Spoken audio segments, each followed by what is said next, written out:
ಸಪ್ತಮ ಕರ್ಮಾಧಿಪತಿಯಾದಂತಹ ಬುಧಗ್ರಹ ಲಾಭಸ್ಥಾನ 11ನೇ ಮನೆಗೆ ಬರ್ತಾನೆ. ಆದ್ದರಿಂದ ಅಕ್ಟೋಬರ್ 12ನೇ ತಾರೀಕು ವೃಶ್ಚಿಕ ರಾಶಿಗೆ ಶುಕ್ರಗ್ರಹನ ಸಂಚಾರ. ಇಲ್ಲಿ ಬೇರೆ ಕಂಪಾರ್ಟ್ಮೆಂಟ್ ಅಂದ್ರೆ ಬಿಸ್ನೆಸ್. ಅಕ್ಟೋಬರ್ ಅಂದ್ರೆ ನಿಮ್ಮ ಲಾಭಸ್ಥಾನದಲ್ಲಿ ನೀಚ ಸ್ಥಿತಿಯಲ್ಲಿ ಭಾಗ್ಯಾಧಿಪತಿಯಾದಂಥ ರವಿ. ಸೊ ಇಲ್ಲಿ ಏನ್ ತೋರಿಸುತ್ತೆ ಇದು ಸ್ಪಷ್ಟವಾಗಿ ಅಂತಂದ್ರೆ, ನೀವು ಯಾವ್ದಾದ್ರು ಒಂದು ದೊಡ್ಡ ದೊಡ್ಡ ಕೆಲಸಗಳಿಗೆ ಕೈ ಹಾಕ್ತೀರಾ, ತುಂಬಾ ಇಂಪಾರ್ಟೆಂಟ್ ಕೆಲಸಗಳಿದೆ, ಬೇಗ ಮಾಡಿ ಮುಗಿಸ್ಕೊಂಡ್ಬಿಡ್ಬೇಕು ಅಂದ್ರೆ ಓಂ ಗಂ ಗಣಪತಗೆ ನಮಃ.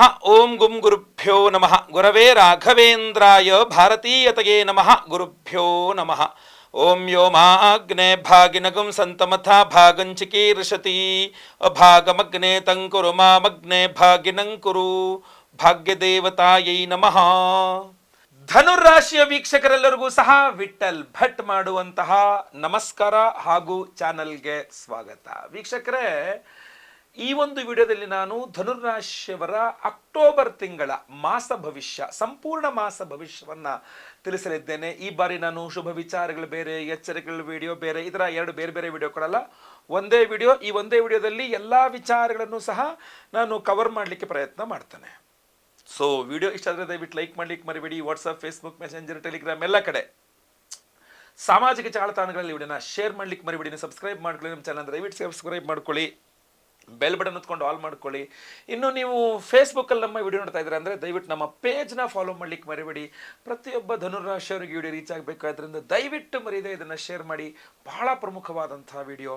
ಬನ್ನಿ ಮೊದಲನೇದಾಗಿ ಗ್ರಹಸ್ಥಿತಿಗಳನ್ನು ನೋಡ್ಕೊಂಬರೋಣ. ಅಕ್ಟೋಬರ್ 10ನೇ ತಾರೀಕು ತುಲಾರಾಶಿಗೆ ಬುಧ ಗ್ರಹ ಸಂಚಾರ. ಅಕ್ಟೋಬರ್ 12ನೇ ತಾರೀಕು ವೃಶ್ಚಿಕ ರಾಶಿಗೆ ಶುಕ್ರನ ಸಂಚಾರ. ಅಕ್ಟೋಬರ್ 17ನೇ ತಾರೀಕು ತುಲಾರಾಶಿಗೆ ರವಿಗ್ರಹ ಸಂಚಾರ. ಅಕ್ಟೋಬರ್ 20ನೇ ತಾರೀಕು ಕರ್ಕಾಟಕ ರಾಶಿಗೆ ಕುಜಗ್ರಹನ ಸಂಚಾರ.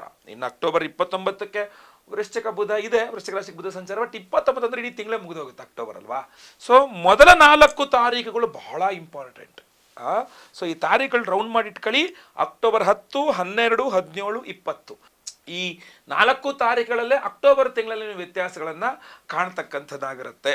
ಬಹಳ ಇಂಪಾರ್ಟೆಂಟ್ ತಾರೀಖುಗಳು, ಇದನ್ನ ಮಾರ್ಕ್ ಮಾಡಿ ಇಟ್ಕೊಳ್ಳಿ, ಗೊತ್ತಾಯ್ತಲ್ವಾ.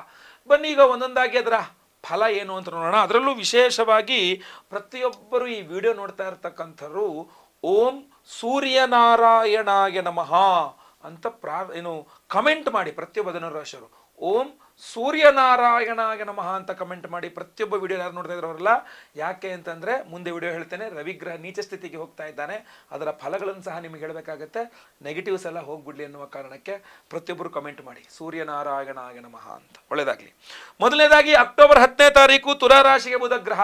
ಬುಧಗ್ರಹ ಯಾರು? ಧನುರಾಶಿಯವರಿಗೆ ಸಪ್ತಮಾಧಿಪತಿ, ಕರ್ಮಾಧಿಪತಿ. ಸಪ್ತಮ ಕರ್ಮಾಧಿಪತಿಯಾದಂತಹ ಬುಧಗ್ರಹ ಲಾಭಸ್ಥಾನ 11ನೇ ಮನೆಗೆ ಬರ್ತಾನೆ. ಆದ್ದರಿಂದ ಅಕ್ಟೋಬರ್ ಇಡೀ ತಿಂಗಳೇ ಹೆಚ್ಚು ಕಡಿಮೆ 29ನೇ ತಾರೀಕಿನ ತನಕ ನಿಮಗೆ ಅವಿವಾಹಿತ ಧನುರಾಶಿಗೆ ವಿವಾಹದ ವಿಚಾರದಲ್ಲಿ ಅನುಕೂಲವಾಗುವಂತಹ ಸಂದರ್ಭಗಳು ಚೆನ್ನಾಗಿದೆ. ಆಮೇಲೆ ಪಾರ್ಟ್ನರ್ಶಿಪ್ ಬಿಸ್ನೆಸ್ ಮಾಡ್ತಾ ಇರತಕ್ಕಂಥ ಧನುರಾಶಿಯವರಿಗೆ ಅನುಕೂಲವಾಗುವಂತಹ ದಿನಗಳು. ಆಮೇಲೆ ಕೆಲಸ ಇಲ್ಲದೆ ಇರತಕ್ಕಂಥ ಜಾಬ್ಲೆಸ್, ಕೆಲಸ ಇಲ್ಲದೆ ಇರತಕ್ಕಂಥ ಧನುರಾಶಿಯವರಿಗೆ ಕೆಲಸ ಕೊಡಿಸ್ತಕ್ಕಂಥದ್ದು ಬುಧಗ್ರಹನ ಆಗಿರ್ತಾನೆ. ಪ್ರಮೋಷನ್ನು, ಸ್ಯಾಲ್ರಿ ಹೈಕು ಪ್ರತಿಯೊಂದು ಬುಧನ ಕೈಯಲ್ಲಿದೆ. ಅದೆಲ್ಲದನ್ನೂ ಸಹ ಮಾಡಿಸ್ತಾರೆ. ಯಾಕೆಂದ್ರೆ ಬುಧ 10ನೇ ತಾರೀಕಿನ ತನಕ ಪರಮೋಚ್ಚ ಸ್ಥಿತಿಯಲ್ಲಿರ್ತಾನೆ. 10ನೇ ತಾರೀಕಿಂದ ಲಾಭಸ್ಥಾನಕ್ಕೆ ಬರ್ತಾನೆ. ಸಪ್ತಮಾಧಿಪತಿ, ಕರ್ಮಾಧಿಪತಿ. So very good. ಅದರಿಂದ ಧನುರಾಶಿಯವರು ತುಂಬಾ ಅನುಕೂಲ. ಬುಧ ಬಲ ಅಂತಾನೆ ಹೇಳ್ಬೇಕು ನಿಮಗೆ. ಈ ಇಡೀ ಅಕ್ಟೋಬರ್ ತಿಂಗಳಲ್ಲಿ ಖಂಡಿತವಾಗಿ ಬುಧ ನಿಮಗೆ ಒಳ್ಳೆ ಫ್ರೆಂಡ್ಸು, ಪಾರ್ಟ್ನರ್ಶಿಪ್ ಬಿಸ್ನೆಸ್ಸು, ದೂರ ಪ್ರಯಾಣ, ವಿದೇಶ ಪ್ರಯಾಣ, ಟ್ರಾನ್ಸ್ಫರು, ನಿರುದ್ಯೋಗಿಗಳಿಗೆ ಉದ್ಯೋಗ ಕೊಡಿಸ್ತಕ್ಕಂಥದ್ದು, ಅವಿವಾಹಿತರಿಗೆ ವಿವಾಹ ಮಾಡಿಸ್ತಕ್ಕಂಥದ್ದು, ಮದುವೆ ಆಗಿದೆ ಬಟ್ ಗಂಡ ಹೆಂಡತಿ ಜಗಳ ಇದೆ ಅನ್ನುವಂಥದ್ದನ್ನು ರಾಶಿಯವರಿಗೆ ಅದನ್ನ ಸರಿ ಮಾಡ್ತಕ್ಕಂಥದ್ದು ಎಲ್ಲವೂ ಸಹ ಬುಧ ಗ್ರಹ ಮಾಡಿಕೊಡ್ತಾರೆ ಈ ತಿಂಗಳು. ಯಾವ ತಿಂಗಳು? ಅಕ್ಟೋಬರ್ ತಿಂಗಳಲ್ಲಿ. ಖಂಡಿತ ಒಳ್ಳೆಯದಾಗಲಿ. ಅದಕ್ಕೆ ಅನುಕೂಲವಾಗುವ ರೀತಿಯಲ್ಲಿ ಪ್ರತಿದಿನ ವಿಷ್ಣು ಸಹಸ್ರನಾಮ ಪಾರಾಯಣ ಮಾಡಿ, ತುಂಬಾ ಒಳ್ಳೆಯದು. ನೆಕ್ಸ್ಟ್ ಅಕ್ಟೋಬರ್ 12ನೇ ತಾರೀಕು ವೃಶ್ಚಿಕ ರಾಶಿಗೆ ಶುಕ್ರಗ್ರಹನ ಸಂಚಾರ. ಇಲ್ಲಿ ಬೇರೆ ಕಂಪಾರ್ಟ್ಮೆಂಟ್ ಅಂದ್ರೆ ಬಿಸ್ನೆಸ್, ವ್ಯಾಪಾರ ಮಾಡ್ತಕ್ಕಂಥ ಧನುರಾಶಿಯವರಿಗೆ ಮಾತ್ರ ಇದು ಚಿಂತಾಜನಕ ವಿಚಾರ. ಯಾಕೆಂದ್ರೆ 12ನೇ ತಾರೀಕಿನ ತನಕ ವ್ಯಾಪಾರ ಮಾಡ್ತಕ್ಕಂಥ ಎಲ್ಲಾ ಧನುರಾಶಿಯವರಿಗೂ ತುಂಬಾ ಚೆನ್ನಾಗಿತ್ತು. ಯಾಕೆ? ಲಾಭಾಧಿಪತಿಯಾಗಿರತಕ್ಕಂತಹ ಶುಕ್ರಗ್ರಹ ಲಾಭದಲ್ಲಿದ್ದಾನೆ. ಕರ್ಮಾಧಿಪತಿಯಾಗಿರತಕ್ಕಂತಹ ಬುಧಗ್ರಹ ಕರ್ಮಸ್ಥಾನದಲ್ಲಿ ಪರಮೋಚ್ಚ ಸ್ಥಿತಿಯಲ್ಲಿರ್ತಾನೆ. So super. ಅಲ್ವಾ? ಅಂದ್ರೆ ಆರ್ಡರ್ಸ್ಗಳು ಚೆನ್ನಾಗಿ ಬರುತ್ತೆ, ಬಿಸ್ನೆಸ್ ಚೆನ್ನಾಗಾಗುತ್ತೆ, ಪ್ರಾಫಿಟ್ಸ್ ಚೆನ್ನಾಗಿ ಬರುತ್ತೆ, ಎಲ್ಲ ಚೆನ್ನಾಗಿದೆ. ಆದರೆ 12ನೇ ತಾರೀಕಿನಿಂದ ಶುಕ್ರ ಲಾಭಾಧಿಪತಿ ನಿಮಗೆ ವ್ಯಯ, ವೃಶ್ಚಿಕ ರಾಶಿ 12ನೇ ಮನೆಗೆ ಹೋಗ್ತಾ ಇದ್ದಾನೆ. ಸೊ ಅದರಿಂದ ಏನಾಗ್ಬಿಡುತ್ತೆ, ನಿಮಗೆ ಲಾಸ್. 12ನೇ ತಾರೀಕಿನ ತನಕ ತುಂಬಾ ಪ್ರಾಫಿಟ್ಸ್, ಲಾಭಗಳನ್ನು ನೋಡ್ತಾ ಇದ್ದಂತಹ ಧನುರಾಶಿಯವರು 12ನೇ ತಾರೀಕು ನಂತರ ನೀವು ಮಾಡ್ತಾ ಇರ್ತಕ್ಕಂಥ ವ್ಯಾಪಾರಗಳಲ್ಲಿ ನಷ್ಟವನ್ನ ನೋಡ್ತೀರಾ. ನಷ್ಟ ನಷ್ಟ ನಷ್ಟ ಅಂದಾಗ ಏನ್ ಮಾಡ್ಬೇಕಾಗತ್ತೆ, ನಿಮಗೆ ಇನ್ವೆಸ್ಟ್ಮೆಂಟ್ ದುಡ್ಡು ಇಲ್ವಲ್ಲ, ಅವಾಗ ಏನ್ ಮಾಡ್ತೀರಾ, ಸಾಲ ಹುಡುಕೊಂಡು ಹೋಗ್ತೀರಾ. ಬಟ್ ಷಷ್ಠ್ಯಾಧಿಪತಿನೂ ಶುಕ್ರನೇ, ಆದ್ರಿಂದ ಸಾಲ ಸಿಗೋದಿಲ್ಲ. ಫಾರ್ ಸಪೋಸ್ ಸಿಕ್ಕಿದ್ರು ಸಹ ತೀರಾ ಜಾಸ್ತಿ ಬಡ್ಡಿ, ಆಮೇಲೆ ಕೊಡುವಂತಹ ಸಾಲ ಕೊಡುವಂಥವರು ಬಹಳ ಸಮಸ್ಯೆ ಕೊಡುವ ಸಾಧ್ಯತೆ ಜಾಸ್ತಿ ಇದೆ. ಸ್ತ್ರೀರ ಹತ್ರ ಸಾಲ ಮಾಡ್ತೀರಾ, ಲೇಡೀಸ್ ಹತ್ರ ಸಾಲ ಮಾಡ್ತೀರಾ ಅಂತ ಕಂಡು ಬರ್ತದೆ ಧನುರಾಶಿಯವರು. ಅದರಿಂದ ಸ್ವಲ್ಪ ಬೇರೆ ಬೇರೆ ಸಮಸ್ಯೆಗಳಿಗೆ ಒಳಗಾಗುವ ಸಾಧ್ಯತೆ ಇದೆ. ನನ್ನ ಅನಿಸಿಕೆ ಪ್ರಕಾರ ಬೇಡ. ಹಾಸಿಗೆ ಇದ್ದಷ್ಟೇ ಕಾಲು ಚಾಚಿ. ನೀವು ಬಿಸ್ನೆಸ್ ಮಾಡಬೇಕಾದ್ರೆ ಎಷ್ಟೇ ಪ್ರಾಫಿಟ್ ಬೇಕಾದ್ರೆ ಅವ್ರಿಗೆ ಹೇಳಿ, ಪ್ರಾಫಿಟ್ ಬೇಕಾದ್ರೆ ಕಡಿಮೆ ತಗೊಳ್ಳಿ, ಬಟ್ ಸಾಲ ಅಂತ ಐಟಮ್ ಕೊಡೋಕೆ ಹೋಗ್ಬೇಡಿ, ನಷ್ಟ ಮಾಡಿಕೊಳ್ಳುವ ಸಾಧ್ಯತೆ ತೀರಾ ಜಾಸ್ತಿ ಇದೆ. ಗೊತ್ತಾಯ್ತಲ್ವಾ? 12ನೇ ತಾರೀಕುವರೆಗೆ ಚೆನ್ನಾಗಿದ್ದು, 12ನೇ ತಾರೀಕು ನಂತರ ಈ ಥರ. ಅದರಿಂದ ಈ 12ನೇ ತಾರೀಕು ಒಳಗೆ ನಿಮ್ಮ ಶೇರ್ ಮಾರ್ಕೆಟ್ ಬಿಸ್ನೆಸ್ಸು ಮತ್ತೊಂದು ಇನ್ನೊಂದೆಲ್ಲ ಓಕೆ, ಬಟ್ 12ರ ನಂತರ ಶೇರ್ ಮಾರ್ಕೆಟಲ್ಲಿ ಲಾಸ್ ಆಗ್ತಕ್ಕಂಥ ಸಾಧ್ಯತೆ ತೀರಾ ತೀರಾ ತೀರಾ ಜಾಸ್ತಿ ಇದೆ. ನೆನ್ಪಿಟ್ಕೊಳ್ಳಿ ಅದ್ರ ಬಗ್ಗೆ. ನೆಕ್ಸ್ಟು 17ನೇ ತಾರೀಕು, ಅಕ್ಟೋಬರ್ 17ನೇ ತಾರೀಕಿಂದ ತುಲಾ ರಾಶಿಯ ರವಿಗ್ರಹ ಬರ್ತಾನೆ. ಅಕ್ಟೋಬರ್ ಅಂದರೆ ನಿಮ್ಮ ಲಾಭ ಸ್ಥಾನದಲ್ಲಿ ನೀಚ ಸ್ಥಿತಿಯಲ್ಲಿ ಭಾಗ್ಯಾಧಿಪತಿಯಾದಂಥ ರವಿ. ಸೊ ಇಲ್ಲಿ ಏನು ತೋರಿಸುತ್ತೆ ಇದು ಸ್ಪಷ್ಟವಾಗಿ ಅಂತಂದರೆ, ನಿಮಗೆ ಅಂದರೆ ಧನುರಾಶಿಯವರಿಗೆ ಲಕ್ ಫ್ಯಾಕ್ಟರ್ ತುಂಬ ಕೈ ಕೊಡಲಿದೆ. ಲಕ್ ಫ್ಯಾಕ್ಟರ್ 17ನೇ ತಾರೀಕಿನ ನಂತರ ದುರದೃಷ್ಟ ಕಹಾ ಹೈ ಅಂದರೆ ನಿಮ್ಮ ಸುತ್ತಮುತ್ತಲು ಎಲ್ಲ ಕಡೆ ಹೈ ಅನ್ನಂಗೆ ಆಗ್ಬಿಡುತ್ತೆ. ಏನು ಈ ಲೆವೆಲಲ್ಲಿ ದುರದೃಷ್ಟನ, ಈ ಲೆವೆಲಲ್ಲಿ ಸಹ ಇದ ಅನ್ನೋದ್ರೆ ಅಂದರೆ ಅನ್ಲಕ್ಕಿ ಅಂತಾರಲ್ಲ, ನಮಗೆ ಲಕ್ಕೇ ಇಲ್ಲ ಅನ್ಸುತ್ತೆ ಗುರುಳೆ ಅಂತ ಇರುತ್ತೆ. ಇಲ್ಲಿ ತನಕ 17ರ ತನಕ ಇರುತ್ತೆ, 17ರ ನಂತರ ಇರೋದಿಲ್ಲ. ಸೊ ಅದರಿಂದ ಲಕ್ ಫ್ಯಾಕ್ಟರ್ ಇಂದ ಅದೃಷ್ಟವಶಾತ್ ಇದೊಂದು ಕೆಲಸ ಆಗ್ಬಿಡುತ್ತೇನೋ, ಟ್ರೈ ಮಾಡೋಣ ಅನ್ನೋಂಗೇನಾದ್ರು ಇದ್ದರೆ ಅದು 17ರ ಒಳಗೆ ಮಾಡ್ಕೊಂಬಿಡಿ. 17ರ ನಂತರ ನಿಮ್ಗೆ ಯಾವ ಲಕ್ಕು ಕೆಲಸ ಮಾಡಲ್ಲ, ಯಾವುದೂ ಮಾಡಲ್ಲ. ಆಯ್ತಲ್ವಾ? ಸೊ ಲಕ್ ಮೇಲೆ ಡಿಪೆಂಡ್ ಆಗಬೇಡಿ 17ರ ನಂತರ. ಒಂದು ಇನ್ನೊಂದು, ತಂದೆಯವರಿಗೆ ಅನಾರೋಗ್ಯವಾಗುವಂಥ ಸಾಧ್ಯತೆ ಜಾಸ್ತಿ ಇದೆ. 17ನೇ ತಾರೀಕಿನ ನಂತರ ಧನುರಾಶಿಯವರ ತಂದೆಯವರ ಆರೋಗ್ಯ ಕ್ಷೀಣಿಸುತ್ತೆ, ಜಾಸ್ತಿನೇ ಕ್ಷೀಣಿಸುವ ಸಾಧ್ಯತೆ ಇದೆ. 1 ತಿಂಗಳುಗಳ ಕಾಲ ಅಥವಾ ಈ ಹತ್ತತ್ರ 2 ತಿಂಗಳುಗಳ ಕಾಲ ಗೊತ್ತಲ್ವಾ, ನಿಮ್ಮ ತಂದೆಯವರ ಆರೋಗ್ಯ ಹಾಳಾಗುವ ಸಾಧ್ಯತೆ ತೀರಾ ಜಾಸ್ತಿ ಇದೆ.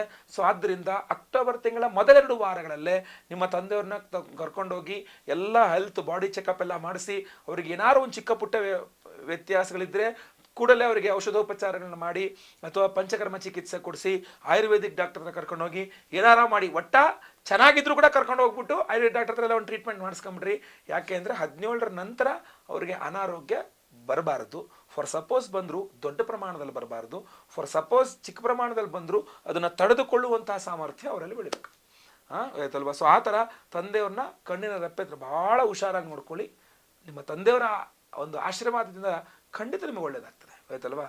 ದೇವರ ಆಶೀರ್ವಾದ ಮಾಡಿದಂಗೆ ತಂದೆಯವ್ರನ್ನ ಚೆನ್ನಾಗಿ ನೋಡ್ಕೊಳ್ಳಿ. ನೆಕ್ಸ್ಟ್, ಈ ಪಿತ್ರಾರ್ಜಿತ ಆಸ್ತಿ ವಿಚಾರಗಳು ಸಹ ನಿಮಗೆ ತುಂಬ ಬಿಸಿ ತುಪ್ಪ ಆಗಲಿದೆ 17ರ ನಂತರ ಹಾಗೂ 20ರ ನಂತರ.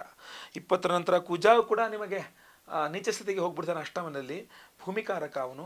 ಹಾಗೂ ಪಿತ್ರಾರ್ಜಿತ ಆಸ್ತಿಕಾರ ಕೊಡ್ತಕ್ಕಂಥ ರವಿಯೂ ಸಹ ನಿಮಗೆ ಭಾಗ್ಯಾಧಿಪತಿ ನಿಮಗೆ ಏನಾಗ್ಬಿಡ್ತಾನೆ ಅಂದರೆ ನೀಚ ಸ್ಥಿತಿಯಲ್ಲಿ ಬಂದ್ಬಿಡ್ತಾನೆ. ಅಲ್ಲಿಗೆ ಈ ಪಿತ್ರಾರ್ಜಿತ ಆಸ್ತಿಯನ್ನೇನಾದರೂ ಧನುರಾಶಿಯವರು 17ನೇ ತಾರೀಕು ನಂತರ ಹಂಚಿಕೆಯನ್ನು ಮಾಡ್ಕೊಂಡೋಕೆ ಒಪ್ಪಿಕೊಂಡ್ರು ಅಂದರೆ, ತುಂಬ ಚೆನ್ನಾಗಿದೆ ಅನ್ನೋದು ಯಾವುದನ್ನು ನಿಮಗೆ ಕೊಡ್ತೀವಿ ಅಂಥೇಳಿ ಅತ್ಯಂತ ವರ್ಸ್ಟ್ ಯೂಸ್ಲೆಸ್ ಭಾಗವನ್ನು ನಿಮಗೆ ಕೊಟ್ಟು ಚೆನ್ನಾಗಿರೋದನ್ನೆಲ್ಲ ಅವ್ರು ಇಟ್ಕೊಂಡ್ಬಿಡ್ತಾರೆ. ಇಟ್ಕೊಳ್ಳಿ ಬಿಡಿ ಗುರುಗಳೇ, ನಮ್ಮ ಒಡಹುಟ್ಟಿದವರೇ ಅಲ್ವಾ, ಏನು ತೊಂದರೆ ಇಲ್ಲ ಅಂತಂದರೆ ಖಂಡಿತ ನೀವು ದೇವರು ಒಳ್ಳೆಯದಾಗಲಿ, ನಿಮ್ಮ ಬುದ್ಧಿಗೆ ಜೈ ಹೋ. ಆದರೆ ಹಂಗೆಲ್ಲ ಆಗಲ್ಲ ಗುರುಗಳೇ, ಅಷ್ಟೆಲ್ಲ ನಾನು ಇದೆಲ್ಲ ನನಗೂ ಬೇಕು, ನನಗೆ ಯಾವುದೋ ಯೂಸ್ಲೆಸ್ ವೇಸ್ಟ್ ಕೊಟ್ಬಿಟ್ಟು ಅವ್ರು ಮಾತ್ರ ಚೆನ್ನಾಗಿ ಇಟ್ಕೊಂಬಿಟ್ರೆ ಅದು ಹೆಂಗಾಗ್ಬಿಡುತ್ತೆ, ಅದು ಹಂಗಾಗಲ್ಲ, ನಂಗೆ ಚೆನ್ನಾಗಿರೋದೇ ಬೇಕು ನನಗೆ ಅಂತ ಏನಾರು ಇದು ಮಾಡೋಂಗಿದ್ರೆ 17ರ ಒಳಗಡೆ ವ್ಯವಹಾರ ಮುಗಿಸ್ಕೊಳ್ಳಿ. 17 ದಾಟ್ತು ಅಂದರೆ ನಿಮ್ಮ ಕೈಗೆ ಉದಾಯ್ತಲ್ವಾ, ಒಳ್ಳೆಯದಾಗಲಿ. ನೆಕ್ಸ್ಟ್ ಇನ್ನೊಂದು ಬಹಳ ಪ್ರಮುಖವಾದಂಥ ವಿಚಾರಗಳೇನೆಂದರೆ, ಸರ್ಕಾರಿ ಉದ್ಯೋಗದಲ್ಲಿ ನೀವೇನಾದ್ರು ಇದ್ದೀರಾ ಅಂತ ಆದರೆ, ಯಾರು ಧನುರಾಶಿಯವರು ಗೌರ್ಮೆಂಟ್ ಜಾಬಲ್ಲಿದ್ದರೆ ಅಥವಾ ನೀವು ಧನುರಾಶಿಯವರಾಗಿ ಪೊಲಿಟಿಷಿಯನ್, ರಾಜಕೀಯ ಚಿಕ್ಕ ಏನೋ ಗ್ರಾಮ ಪಂಚಾಯತಿ ಲೆವೆಲಿಂದ ನಾನು ಹೈ ಲೆವೆಲ್ವರೆಗೂ ಹೇಳ್ಬಿಡ್ತಾಯಿದ್ದೀನಿ, ಎಲ್ಲೇ ಇರಲಿ ನೀವು ಧನುರಾಶಿಯವರಾಗಿದ್ದು ನೀವೇನಾದ್ರು ರಾಜಕೀಯದಲ್ಲಿ ಇದ್ದೀರಾ ಅಂತಾದರೆ 17ರ ನಂತರ ತುಂಬ ಹಿನ್ನಡೆಗಳನ್ನು ನೋಡಬೇಕಾಗತ್ತೆ. ಅಧಿಕಾರ ಕಳ್ಕೊಳ್ಳುವಂಥದ್ದು, ಅದು ಇದು ತುಂಬ ಹಿಂಸೆಗಳು, ಅವಮಾನಗಳು, ಮಾಡದೇ ಇರೋ ತಪ್ಪು ನಿಮ್ಮ ತಲೆ ಮೇಲೆ ಹಾಕ್ಬಿಟ್ಟು ನೀವೇ ಮಾಡಿದ್ದೀರಾ ಅಂದ್ರೆ ಇವೆಲ್ಲ ಜಾಸ್ತಿ ಆಗ್ಬಿಡುತ್ತೆ. ಆಯ್ತಲ್ವ. ಇದ್ರ ಬಗ್ಗೆ ಎಲ್ಲ ಸ್ವಲ್ಪ ಕೇರ್ಫುಲ್. ಅಲ್ಲಿ ತನಕ ಮಹಾರಾಜನ ಥರ ತಲೆ ಮೇಲೆ ಇಟ್ಕೊಂಡು ನೋಡ್ಕೊತಾರೆ ನಿಮ್ಮನ್ನು 17ರ ತನಕ. 17ರ ತನಕ ಲಬಕ್ ಅಂತ ಕೆಳಗಡೆ ಬಿಸಾಕ್ಬಿಡ್ತಾರೆ ನಿಮ್ಮನ್ನು, ಆಯ್ತಲ್ವ. ನಿಮ್ಗೆ ಒಂದ್ಸಲ ಎಲ್ಲಿದ್ದೆ, ಎಲ್ಲಿ ಬಂದೆ, ಏನು ನಡೀತಾ ಇದೆ ಅನ್ನೋಂಗೆ ಭ್ರಮ ನಿರಸನ, ಅದೆಲ್ಲ ಆಗ್ಬಿಡುತ್ತೆ 17ರ ನಂತರ. ಸೊ ಆ ರವಿಯನ್ನು ಆರಾಧನೆ ಮಾಡ್ಕೊಳ್ತಕ್ಕಂಥದ್ದು ಭಾಳ ಭಾಳ ಇಂಪಾರ್ಟೆಂಟ್. ಪ್ರತಿದಿನ ಆದಿತ್ಯ ಹೃದಯ ಸ್ತೋತ್ರವನ್ನು ಪಠನೆ ಮಾಡಿ. ಸಾಧ್ಯವಾದರೆ ಒಂದು 17ನೇ ತಾರೀಕು ನಂತರ ಭಾನುವಾರ ಯಾವ ಬರುತ್ತೆ ಅಂತ ನೋಡಿಕೊಂಡು ಕೆಂಪು ವಸ್ತ್ರದಲ್ಲಿ ಗೋಧಿ ದಾನ ಮಾಡಿ. ಆಮೇಲೆ ಬಹಳ ಪ್ರಮುಖವಾಗಿ ನೀವು ನಾನು ಇಷ್ಟು ತನಕ ಹೇಳಿದಲ್ಲ ಆ ಎಲ್ಲ ವಿಚಾರಗಳಲ್ಲಿ ಎಚ್ಚರಿಕೆಯನ್ನು ವಹಿಸಿ. ನಾನು ಒಳ್ಳೇದೇಳಿಲ್ಲ ಅನ್ಕೊಂಡ್ಬಿಡ್ಬೇಡಿ. 17ರ ಹಿಂದೆ ಎಲ್ಲ ಒಳ್ಳೇದಿದೆ, 17ರ ನಂತರ ಸಮಸ್ಯೆ ಇದೆ ಅಂತ ಸ್ಪಷ್ಟವಾಗಿ ಹೇಳ್ತಾ ಇದ್ದೀನಿ. ಶುಭ ಯಾವಾಗಿದೆ, ಅಶುಭ ಯಾವಾಗಿದೆ ಅನ್ನುವಂಥದ್ದು, ಓಕೆನಾ. ನೆಕ್ಸ್ಟ್ ದೊಡ್ಡ ಸಮಸ್ಯೆ ಇರತಕ್ಕಂಥದ್ದು 20ನೇ ತಾರೀಕಿನ ನಂತರ. ನಿಮಗೆ ಪಂಚಮಾಧಿಪತಿ ಆಗಿರತಕ್ಕಂಥ ಕುಜ ನೀಚ ಸ್ಥಿತಿಗೆ ಹೋಗ್ಬಿಡ್ತಾನೆ ಕರ್ಕಾಟಕ ರಾಶಿಗೆ ಅಕ್ಟೋಬರ್ 20ರಿಂದ. ಸೊ ನೀವು ಯಾವ್ದಾದ್ರು ಒಂದು ದೊಡ್ಡ ದೊಡ್ಡ ಕೆಲಸಗಳಿಗೆ ಕೈ ಹಾಕ್ತೀರಾ, ತುಂಬ ಇಂಪಾರ್ಟೆಂಟ್ ಕೆಲಸಗಳಿದೆ, ಬೇಗ ಮಾಡಿ ಮುಗಿಸ್ಕೊಂಡ್ಬಿಡ್ಬೇಕು ಅಂದರೆ 20ನೇ ತಾರೀಕು ಅಥವಾ 17ನೇ ತಾರೀಕು ಒಳಗೆ ನೀವು ಕೈ ಹಾಕಿದ ಕೆಲಸಗಳೆಲ್ಲ ಫಿನಿಶ್ ಮಾಡ್ಕೊಂಡ್ಬಿಡ್ಬೇಕು. ಫಾರ್ ಸಪೋಸ್ ನೀವು ಮಾಡ್ಕೊಳ್ಳಿಲ್ಲ ಅಂತಂದರೆ ಧನುರಾಶಿಯವರಿಗೆ 20ನೇ ತಾರೀಕು ದಾಟಿಬಿಡ್ತು ಅಂದರೆ ನೀವು ಯಾವ ಕೆಲಸಕ್ಕೆ ಕೈ ಹಾಕಿದ್ರು ಅದಾಗಲ್ಲ. ನೀವು ಏನು ಕೆಲಸಕ್ಕೆ, ಒಂದು ಇಂಪಾರ್ಟೆಂಟ್ ಕೆಲಸ ಕೈ ಹಾಕ್ತೀನಿ, ಇದೊಂದು ಆಗ್ಬಿಡ್ಬೇಕು ನನಗೆ, ಹಿಂಗಾರು ಮಾಡಿ ಒಳ್ಳೇದಾಗಲಿ, ಬೇಗ ನೀವು ಆಶೀರ್ವಾದ ಮಾಡಿ ಎಲ್ಲ ಆಗ್ಬಿಡ್ಲಿ ಅಂತೆಲ್ಲ ಕೇಳ್ಕೊಂತ ಇರ್ತಾರೆ ಕೆಲವು. ಅಥವಾ ದೇವರಲ್ಲಿ ಕೇಳ್ಕೊಂತ ಇರ್ತಾರೆ, ನಿಮ್ಮ ದೇವರಲ್ಲಿ ಅಪ್ಪ ಸ್ವಾಮಿ ಇದು ಯಾವುದೋ ಒಂದು ವಿಶೇಷ ಕೆಲಸ ಕೈ ಹಾಕ್ತಾ ಇದ್ದೀನಿ, ಇದು ಸಕ್ಸಸ್ ಆಗ್ಬಿಡ್ಲಿ, ಬೇಗ ಆಗ್ಬಿಡ್ಲಿ, ಹೂವು ಆಯ್ತದಂಗೆ ಕೆಲಸ ಆಗ್ಬಿಡ್ಲಿ ಅಂತೆಲ್ಲ ಹೇಳ್ತಿರಲ್ಲ ನೀವು. ಅದೇನೇ ಇದ್ದರೂ ನೀವು 20ರೊಳಗೆ ಅಥವಾ 17ನೇ ತಾರೀಕು ಒಳಗೆ ಮುಗಿಸ್ಕೊಂಬಿಡಿ. 17 ಅಥವಾ 20ನೇ ತಾರೀಕು ದಾಟಿಬಿಡ್ತು ಅಂದರೆ ನೀವು ಕೈ ಹಾಕಿದ ಕೆಲಸಗಳೆಲ್ಲ ಪಂಚಮಾಧಿಪತಿ ಅಲ್ವಾ. ಸೊ ಮಕ್ಕಳು ತುಂಬ ಅಂದರೆ 20ನೇ ತಾರೀಕು ತನಕ ಮಕ್ಕಳು ತುಂಬ ಚೆನ್ನಾಗಿ ನೀವು ಹೇಳ್ದಂಗೆ ಕೇಳಿ, ನಿಮ್ಮ ಮಾತುಗೆಲ್ಲ ಕೇಳಿ, ಇಂಥ ಮಗನ ಪಡೀಲಿಕ್ಕೆ ನಾನೇ ಧನ್ಯ, ಇಂಥ ಮಗಳನ್ನ ಪಡೀಲಿಕ್ಕೆ ನಾನೇ ಪುಣ್ಯ ಮಾಡಿದ್ದೆ, ಹಂಗೆ ಹಿಂಗೆ ಅನ್ನೋ ರೀತಿಯಲ್ಲೇ ಇರುತ್ತೆ ನಿಮಗೆ. 20ನೇ ತಾರೀಕು ದಾಟಿದ ನಂತರ ನಿಮಗೆ ನಿಮ್ಮ ಮಕ್ಕಳು ಒಂದೊಂದು ಮಾಡುವಂಥ ಕೆಲಸಗಳನ್ನು ನೋಡ್ಬಿಟ್ಟು ನನ್ನ ಹೊಟ್ಟೆಲಿ ಯಾಕಾರ ಉಟ್ಬಿಟ್ರೋ ನೀವು ಅನ್ನೋರು ಎಷ್ಟು ನಿಮಗೆ ದುಃಖ ಆಗುತ್ತೆ. 20ನೇ ತಾರೀಕು ತನಕ ನನ್ನ ಮಗ ನನ್ನ ಮಗಳು ಅಂತ ಹೆತ್ತವ್ರಿಗೆ ಹೆಗಣನ ಮುದ್ದು ಅನ್ನೋಂಗೆ ಫುಲ್ಲು ಮುದ್ದಿ ಅಪ್ಪ ಏನೋ ಮುದ್ದಾಡಿ ಅಪ್ಪಾಡು ಮಾಡೋದು. ಆ 20ರ ನಂತರ ಮಾತ್ರ ಯಪ್ಪ ನನ್ನ ಮಗನೇ ಅಲ್ಲ, ನಂಗೆ ಗೊತ್ತಿಲ್ಲ, ನೀನು ಯಾರು ನೆಡ್ಬಿಡತ್ಲಾಗೆ ಅನ್ನೋ ಅಷ್ಟು ಬೇಸರ ಹುಟ್ಟಿಸುವಂತಹ ಕೆಲಸಗಳನ್ನು ಅವ್ರು ಮಾಡ್ಬೋದು. ಇಲ್ಲ ಮಕ್ಕಳಿಗೆ ಅನಾರೋಗ್ಯ ಬರ್ಬೋದು 20ರ ನಂತರ. ಸೊ ಅದರಿಂದ ಅಷ್ಟು ಒಳಗಡೆ ಬಹಳ. ಆಮೇಲೆ ನಿಮ್ಮ ಮಕ್ಕಳು ನೆನ್ಪಿಟ್ಕೊಳ್ಳಿ, ಧನುರಾಶಿಯವರು ರೌಂಡ್ ಅಪ್ ಮಾಡಿ ಇಟ್ಕೊಳ್ಳಿ. 20ನೇ ತಾರೀಕಿನ ನಂತರ ನಿಮ್ಮ ಮಕ್ಕಳನ್ನು ಯಾವುದೇ ಕಾರಣಕ್ಕೂ ಸಹ ನೀವು ಒಬ್ಬರೇ ಗಾಡಿ ಓಡಿಸ್ಕೊಂಡು ಹೋಗೋದು, ಅವರೊಬ್ಬರೇ ಕಾರ್ ಓಡಿಸ್ಕೊಂಡು ಹೋಗೋದು, ಅವರೇ ಟ್ರೆಕ್ಕಿಂಗು, ಬೆಟ್ಟ ಹತ್ತೋದು, ಸ್ವಿಮ್ಮಿಂಗು, ಮತ್ತೊಂದು ಇನ್ನೊಂದು ಯಾವುದೇ ಲೈಫ್ ರಿಸ್ಕಿ ಕೆಲಸಗಳನ್ನು ನಿಮ್ಮ ಮಕ್ಕಳ ಕೈಲಿ ಮಾಡಿಸ್ಬೇಡಿ. ನಿಮ್ಮ ಮಗ ಆಗಲಿ ಮಗಳಾಗಲಿ ಯಾರು ಬೇಕಾರಾಗಿರಲಿ, ನಿಮ್ಮ ಮಕ್ಕಳ ಕೈನಲ್ಲಿ ರಿಸ್ಕಿ ಕೆಲಸಗಳು, ಇದು ರಿಸ್ಕ್ ಆಗ್ಬಹುದು ಅನ್ನುವಂಥದ್ದು ಯಾವುದೂ ಸಹ ಧನುರಾಶಿಯವರು ಆಗಿದ್ದರೆ ನಿಮ್ಮ ಮಕ್ಕಳ ಹತ್ರ ಮಾಡಿಸ್ಬೇಡಿ 20ನೇ ತಾರೀಕಿನ ನಂತರ. ಅಂದರೆ 20 ಒಳಗೆಲ್ಲ ರಿಸ್ಕಿ ಕೆಲಸ ಮಾಡಿಸ್ಬೇಡಿ ಅಂತ ಅರ್ಥ ಅಲ್ಲ. ಅಷ್ಟು ಒಳಗಾದ್ರೆ ಅಂಥ ತೊಂದರೆಗಳು ಕಂಡು ಬರ್ತಾ ಇಲ್ಲ. 20ರ ಮೇಲೆ ಆದರೆ ತುಂಬ ತೊಂದರೆಗಳು ಕಂಡು ಬರ್ತಾ ಇದೆ, ಪಂಚಮಾಧಿಪತಿಗೆ ನೀಚ ಆದ್ದರಿಂದ. ಇನ್ನೊಂದು, ಸಂತಾನವೇ ಆಗಿಲ್ಲ, ಧನುರಾಶಿಯವರು ಮದುವೆ ಆಗಿದೆ, ಮಕ್ಕಳೇ ಆಗಿಲ್ಲ, ಇನ್ನು ಮಕ್ಕಳಿಗೆ ಟ್ರೈ ಮಾಡ್ತಾ ಇದ್ದೀವಿ ಅಂತ ಆದರೆ 20ರ ಒಳಗೆ ನೀವು ಮಾಡೋ ಪ್ರಯತ್ನಗಳು ಯಶಸ್ವಿ, 20ರ ನಂತರ ನೀವು ಮಾಡೋ ಪ್ರಯತ್ನಗಳು ಫೇಲ್, 2-3 ತಿಂಗಳು ಫೇಲ್ ಆಗಿಬಿಡುತ್ತೆ. ಸೊ ಅದರಿಂದ 20ರ ಒಳಗಡೆ ಸಂತಾನಕ್ಕೆ ಪ್ಲಾನಿಂಗ್ ಮಾಡ್ಕೊಳ್ಬೇಕು, ನಂತರ ನೋ ಆಯಿತಾ. ನೆನ್ಪಿಟ್ಕೊಳ್ಳಿ ಈ ವಿಚಾರಗಳನ್ನು. ನೆಕ್ಸ್ಟು ನಿಮಗೆ ವ್ಯಯಾಧಿಪತಿಯೂ ಸಹ ಕುಜಗ್ರಹಣೆ ಆಗಿರೋದ್ರಿಂದ 20ನೇ ತಾರೀಕಿನ ಒಳಗೆ ನೀವು ವಿದೇಶ ಪ್ರಯಾಣಾದಿಗಳನ್ನೆಲ್ಲ ಮಾಡ್ಕೊಳ್ಳೋಕೆ ಅನುಕೂಲವಾಗಿರುತ್ತೆ. ಅಂದರೆ ನೀವು ಹೊರದೇಶಕ್ಕೆ ಹೋಗೋಕ್ಕಾಗುತ್ತಾ ಅಂತಂದರೆ, ಟ್ರಾನ್ಸ್ಫರ್ ಬೇಕಾಗಿತ್ತು ಸಿಗುತ್ತಾ ಅಂದರೆ, ಅಥವಾ ಏನೋ ಒಂದು ನೀವು ಯಾರನ್ನೋ ಬಿಡಿಸ್ಕೊಳ್ಬೇಕು ನಿಮ್ಮಿಂದ ಅಂದ್ಕೊಂಡ್ರೆ, ಅಥವಾ ನೀವೇನೋ ಒಂದು ಕರಗಿಸ್ಕೊಳ್ಬೇಕು ನಿಮ್ಮ ಶರೀರದಿಂದ ಅಂದ್ಕೊಂಡ್ರು, ಏನಾದ್ರು ಯಾವುದರಿಂದಾದ್ರು ನಿಮಗೆ ಬಿಡುಗಡೆ ಬೇಕು ಅಂತಾದರೆ ಅದೆಲ್ಲ 20ರ ಒಳಗೆ, 20ರ ನಂತರ ಆಗಲ್ಲ. ಸೊ ಅದರಿಂದ ನೆನ್ಪಿಟ್ಕೊಳ್ಳಿ, ಒಳ್ಳೇದಾಗಲಿ, ಪ್ರಯತ್ನಗಳೆಲ್ಲವೂ ಸಹ. ಆಮೇಲೆ ಈ ಪೀರಿಯಡ್ಸ್ ಪ್ರಾಬ್ಲಮ್ಗಳು, ಯಾಕೆಂದರೆ ಕುಜ ನೀಚಕ್ಕೆ ಹೋದ್ರೆ ಹಂಗೆ ಆಗೋದು. ಸೊ ಲೇಡೀಸ್ ಪೀರಿಯಡ್ಸ್ ಪ್ರಾಬ್ಲಮ್ಗಳು, ಅಥವಾ BP, high BP, low BP ಇರೋರಿಗೆ, ಗಂಡಸಾಗಲಿ ಹೆಂಗಸರಾಗಿರಲಿ, ಬ್ಲಡ್ ಪ್ರೆಷರು, ಶುಗರು ಇತ್ಯಾದಿ ಪ್ರಾಬ್ಲಮ್ಗಳು, ರಕ್ತ ಸಂಬಂಧಿತ ಕಾಯಿಲೆಗಳನ್ನ ಹೇಳ್ತಿರೋದು, ಸ್ವಲ್ಪ ವೇರಿಯೇಷನ್ಸ್ಗಳಾಗ್ಬಿಡುತ್ತೆ ಅಂತ ಕುಜ ನೀಚ ಸ್ಥಿತಿಗೆ ಹೋಗೋದ್ರಿಂದ. ಆಮೇಲೆ ರಿಯಲ್ ಎಸ್ಟೇಟ್ ಮಾಡೋರಿಗೆ, ರೈತರಿಗೆ, ಆಮೇಲೆ ಎಂಥದ್ದು ಸಾಫ್ಟ್ವೇರ್ ಇಂಜಿನಿಯರ್ಗಳಿಗೆ, ಆಮೇಲೆ ಆಮೇಲೆ ಹೋಟೆಲ್ಲು ಬಿಸ್ನೆಸ್ ಮಾಡ್ತಕ್ಕಂಥವ್ರಿಗೆ, ಎಲೆಕ್ಟ್ರಿಕ್ಸ್ ಆ್ಯಂಡ್ ಎಲೆಕ್ಟ್ರಾನಿಕ್ಸ್, ಈ ಮೊಬೈಲು ಗಿಬೈಲು ಟಿವಿಗೆ ಇರ್ತಾವಲ್ಲ, ಅದೆಲ್ಲ ಸೇಲ್ ಮಾಡೋದು, ರಿಪೇರಿ ಮಾಡೋದು, ಅಥವಾ ಅಲ್ಲಿ ಕೆಲಸ, ಈ ಥರ ಎಲ್ಲರಿಗೂ 20ನೇ ತಾರೀಕಿನ ನಂತರ ಸ್ವಲ್ಪ ಸಮಸ್ಯೆಗಳು ಜಾಸ್ತಿ ಆಗಿಬಿಡುತ್ತೆ. ನಾರ್ಮಲ್ ಪರ್ಸನ್ ಕೂಡ ಸಹ 20ನೇ ತಾರೀಕಿನ ನಂತರ ಸ್ವಲ್ಪ ತಲೆ ಸುತ್ತುವಿಕೆ, ವಾಂತಿ ಬರುವಿಕೆ ಇದೆಲ್ಲ ಜಾಸ್ತಿ ಆಗುತ್ತೆ. 17ರ ನಂತರನೇ ಸ್ಟಾರ್ಟ್ ಆಗುತ್ತೆ ಸ್ವಲ್ಪ ತಲೆನೋವೆಲ್ಲ, ಕಣ್ಣು ನೋವೆಲ್ಲ, ಯಾಕಂದರೆ ರವಿನ ನಿಜ ಸ್ಥಿತಿಗೆ ಹೋಗ್ತಾರೆ. ಆದ್ದರಿಂದ ಸೊ ಇರಲಿ, ಇದೆಲ್ಲ ಪರಿಹಾರಗಳು ಮಾಡ್ಕೊಳ್ಳಿ. ಚಿಕ್ಕ ಪುಟ್ಟ ಹೇಳಿದ್ನಲ್ಲ ನಿಮಗೆ, ಸುಬ್ರಹ್ಮಣ್ಯನ ಆರಾಧನೆ ಮಾಡ್ಕೊಳ್ಳಿ, ಸುಬ್ರಹ್ಮಣ್ಯನ ದೇವಸ್ಥಾನಕ್ಕೆ ಹೋಗಿ ಕುಂಕುಮಾರ್ಚನೆ ಮಾಡಿಸಿ, ಕೆಂಪು ವಸ್ತ್ರದಲ್ಲಿ ತೊಗರಿಬೇಳೆ ದಾನ ಮಾಡಿ, ಕೆಂಪು ವಸ್ತ್ರದಲ್ಲಿ ಗೋಧಿ ದಾನ ಮಾಡಿ, ಆದಿತ್ಯ ಹೃದಯ ಸ್ತೋತ್ರವನ್ನು ಪಠನೆ ಮಾಡ್ಕೊಳ್ಳಿ. ಇದೆಲ್ಲ ನಿಮ್ಮ ಕೈಲಿ ಯಾವುದಾಗುತ್ತೋ ಅದನ್ನು ಮಾಡ್ತಾ ಇರಿ. ಇದೆಲ್ಲ ಬಹಳ ಇಂಪಾರ್ಟೆಂಟ್. ಇದೆಲ್ಲ ಹೊರತುಪಡಿಸಿ ವಿಶೇಷವಾದಂಥ ಪರಿಹಾರ ಬೇಕು ನಿಮಗೆ. ಆ ವಿಶೇಷ ಪರಿಹಾರ ಏನಪ್ಪಾ ಅಂತಂದ್ರೆ, ಅಕ್ಟೋಬರ್ 2ನೇ ತಾರೀಕು ಮಹಾಲಯ ಅಮಾವಾಸ್ಯೆ, ಎಲ್ಲರೂ ಗೊತ್ತಿರತಕ್ಕಂಥದ್ದು ಬುಧವಾರ. ಮಹಾಲಯ ಅಮಾವಾಸ್ಯೆಯ ದಿವಸವೇ ನಿಮಗೆ ಏನು ಸೂರ್ಯಗ್ರಹಣ ಸಹ ಇದೆ. ಈ ವರ್ಷದ ಕೊನೆಯ ಗ್ರಹಣ, ಹಿಂದಿನ ಕೊನೆಯ ಚಂದ್ರಗ್ರಹಣ ಆಗಿತ್ತು ಹಿಂದಿನ ಬಾರಿ, ಇದು ಕೊನೆಯ ಸೂರ್ಯಗ್ರಹಣ ಹಾಗೂ ಕೊನೆಯ ಗ್ರಹಣ ಇದೆ. ಆಮೇಲೆ ಯಾವುದೂ ಗ್ರಹಣ ಇಲ್ಲ 2024ನೇ ಆಂಗ್ಲ ಸಂವತ್ಸರದಲ್ಲಿ. ಸೊ ಅದರಿಂದಾಗಿ ಈ ವರ್ಷದ ಈ ಕೊನೆಯ ಮಹಾಸೂರ್ಯಗ್ರಹಣ ಅಕ್ಟೋಬರ್ 2ನೇ ತಾರೀಕು ಸಂಭವಿಸ್ತಾ ಇದೆ. ಸೊ ಅದಕ್ಕೂ ರಿಲೇಟೆಡ್ ಆಗಿರತಕ್ಕಂಥ ವಿಡಿಯೋಗಳನ್ನ ಆಮೇಲೆ ಮಾಡ್ತೇನೆ ನಾನು. ಸೊ ಈ ಸೂರ್ಯಗ್ರಹಣದ ಒಂದು ಗ್ರಹಣ ಶಾಂತಿ, ಅದರ ಜೊತೆಗೆ ನವರಾತ್ರಿ ಆರಂಭ ಕಾಲವಾದ್ರಿಂದ ಮಹಾಚಂಡಿಕಾ ಹೋಮ ಪ್ರತಿ ಬಾರಿಯೂ ಸಹ ನಾವು ವರ್ಷಕ್ಕೊಮ್ಮೆ ಮಹಾಚಂಡಿಕಾ ಯಾಗವನ್ನು ಮಾಡ್ತೇವೆ ನಮ್ಮ ಯಾಗಶಾಲೆಯಲ್ಲಿ. ಈ ಬಾರಿಯೂ ಸಹ ಅಕ್ಟೋಬರ್ 2ನೇ ತಾರೀಕು ಬುಧವಾರ ಮಹಾಲಯ ಅಮಾವಾಸ್ಯೆಗೆ ಮಹಾಸೂರ್ಯಗ್ರಹಣದ ದಿವಸ ಮಹಾಸೂರ್ಯಗ್ರಹಣ ಶಾಂತಿ ಹೋಮ ಸಹಿತವಾಗಿ ಮಹಾಚಂಡಿಕಾ ಯಾಗವನ್ನು ಮಾಡ್ತಾ ಇದ್ದೇವೆ.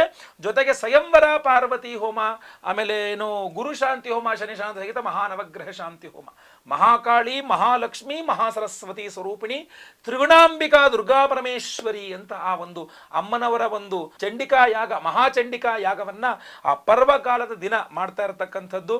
ಅದಕ್ಕೂ ನೀವು ಸಂಕಲ್ಪ ಸೇವೆ ಕೊಟ್ಕೊಳ್ಳಿ. ನಿಮ್ಮ ಹೆಸರು, ಗೋತ್ರ ಗೊತ್ತಿದ್ರೆ ಗೋತ್ರ, ನಕ್ಷತ್ರ ಗೊತ್ತಿದ್ರೆ ನಕ್ಷತ್ರ, ನಿಮ್ಮ ರಾಶಿ, ನಿಮ್ಮ ವಿಳಾಸ ಸ್ಕ್ರೀನ್ ಮೇಲೆ ಇರ್ತಕ್ಕಂಥ ನಂಬರ್ಗೆ ಬೇಗ ವಾಟ್ಸಪ್ ಮಾಡ್ಕೊಳ್ಳಿ.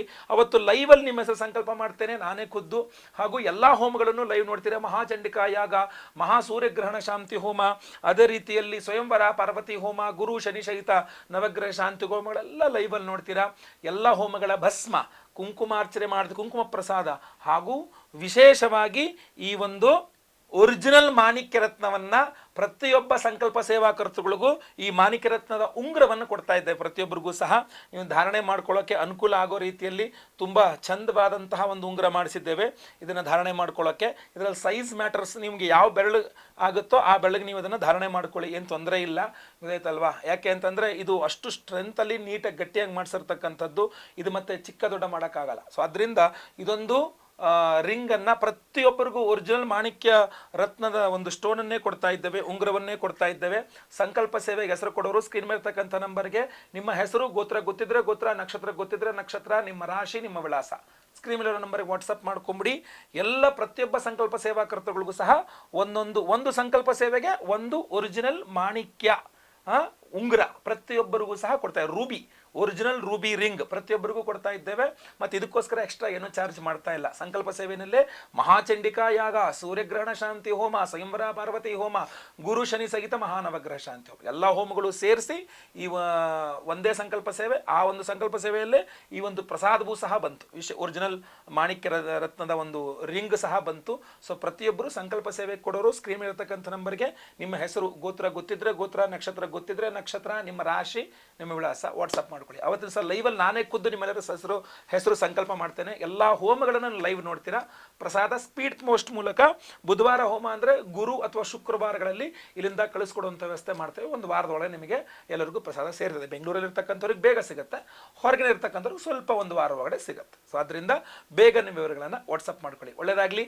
ವಿಡಿಯೋ ಇಷ್ಟ ಆದರೆ ದಯವಿಟ್ಟು ಲೈಕ್ ಮಾಡ್ಲಿಕ್ಕೆ ಮರಿಬೇಡಿ. ವಾಟ್ಸಪ್, ಫೇಸ್ಬುಕ್, ಮೆಸೆಂಜರ್, ಟೆಲಿಗ್ರಾಮ್ ಎಲ್ಲ ಕಡೆ ಸಾಮಾಜಿಕ ಜಾಲತಾಣಗಳಲ್ಲಿ ವಿಡಿಯೋನ ಶೇರ್ ಮಾಡ್ಲಿಕ್ಕೆ ಮರಿಬೇಡಿ. ಸಬ್ಸ್ಕ್ರೈಬ್ ಮಾಡ್ಕೊಳ್ಳಿ ಅಂದ್ರೆ ದಯವಿಟ್ಟು ಕಡೆ ಸಬ್ಸ್ಕ್ರೈಬ್ ಅಂತ ಬಟನ್ ಇರುತ್ತೆ, ಸಬ್ಸ್ಕ್ರೈಬ್ ಮಾಡ್ಕೊಳ್ಳಿ. ಬೆಲ್ ಬಟನ್ ಬರುತ್ತೆ, ಬೆಲ್ ಬಟನ್ ಕ್ಲಿಕ್ ಮಾಡಿ ಆಲ್ ಅಂತ ಮಾಡ್ಲಿಕ್ಕೆ ದಯವಿಟ್ಟು ಮರಿಬೇಡಿ. ಮುಂದಿನ ವಿಡಿಯೋದಲ್ಲಿ ಮತ್ತೆ ಪುನಃ ಸಿಗ್ತಾನೆ. ಎಲ್ಲರಿಗೂ ಸಹ ಒಳ್ಳೆಯದಾಗಲಿ. ಲೋಕ ಸಮಸ್ತ ಸುಖಿನೋ ಭವಂತು. ನಾರಾಯಣ ನಾರಾಯಣ ನಾರಾಯಣ.